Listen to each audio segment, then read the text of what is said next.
geeks are now kind of cool. You know, like back in the 80s, there's all those movies where you've got that geek and they get picked on, and it's always like the transformation movie, Geek to Cinderella. But you don't have to do that nowadays. If you're a geek, you can just you're just accepted as the geek you are. It's not taboo anymore.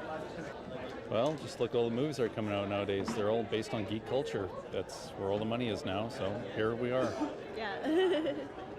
Well, being a nerd's cool finally, so everyone wants to get on board for that.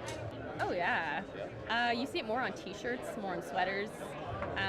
The Big Bang Theory, that is definitely responsible for a big hit in the culture. Big hit, yeah. I would say sci-fi culture and geek culture is just a lot more mainstream, and I think the subculture just became so big. It's just a huge part of the daily culture. So you have shows like Big Bang Theory, where it's like one of everyone's favorite shows on TV. For sure. There are certain people that are comic book fans, and then there are some that are fake fans. It's a fad type thing. Like, remember a couple years back, it was the whole emo style thing. Everyone's all into the geeky stuff, and then in a year or two, it's all going to be done. Only the people that really like it is going to stay. Personally, I like it because a lot of people used to be like afraid to kind of show this side of them, like fandom and stuff like that. And now it's more common where you're not criticized for saying you like certain comics or that kind of stuff. So. I think maybe if you're into it, you're into it, right? If you're not, then I don't know if it's geeks, it's everybody these days. Whoever wants to give into it, you know. The whole pop culture is just unreal. It's just amazing how much underground stuff there is, and it started as underground, but it's become so mainstream, and I don't know, everybody just kind of lives by it sometimes, and it's kind of helped out the kids with knowing what's right and wrong, kind of good and evil kind of thing.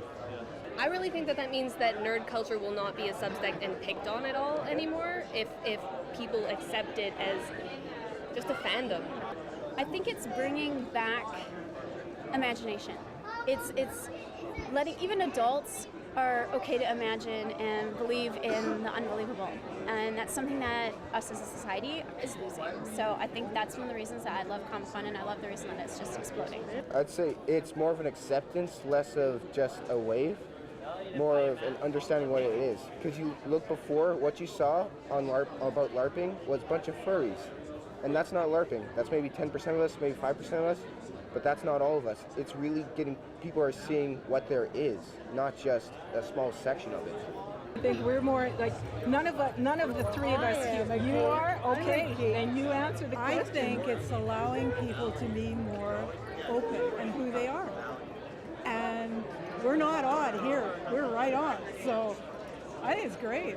I think it is because a few years ago, you'd never see all the superhero things or clothes or people wearing in the street or anything. Like, you never see someone wearing like a Batman hat or anything. So I think it has affected the culture in a way. It's become more familiar to pop culture. I think it is a lot more mainstream now than it used to be. It is, cool to know about all the different series out there that there are, and it's fun. It's just a good time, and it brings people together in a good, positive way.